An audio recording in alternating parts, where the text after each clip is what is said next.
What would you like to have, ma'am? Can I have a mushroom pizza, sister? Sure, why not? We have an offer, ma'am. You can buy 2 3-inch pizzas or 1 5-inch pizza at the same amount. What would you like to have? Sister, can we have 2 3-inch pizzas as we will get more?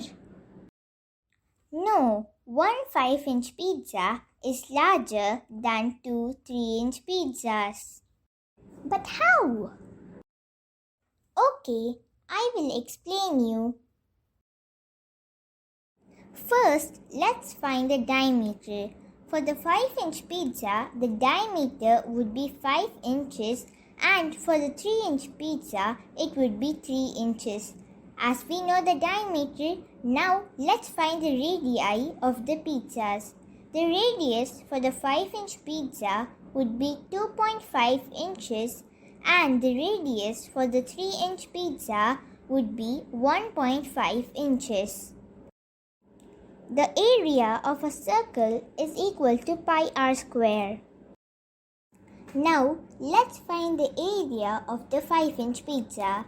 The value of pi is equal to 3.14 and the radius of the 5-inch pizza is equal to 2.5 inches.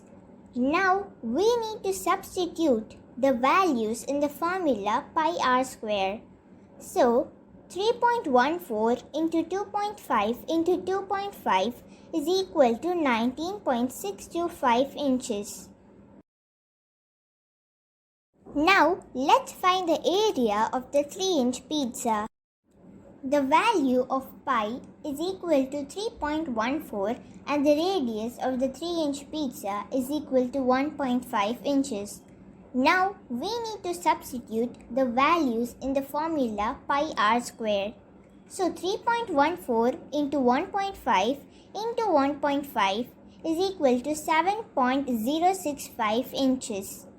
As we have 2 3-inch pizzas, the area would be 14.13 inches. Hence, 1 5-inch pizza is larger than 2 3-inch pizzas. Oh, okay, sister, I understood. So now I will have 1 5-inch pizza. I'm glad that you understood it.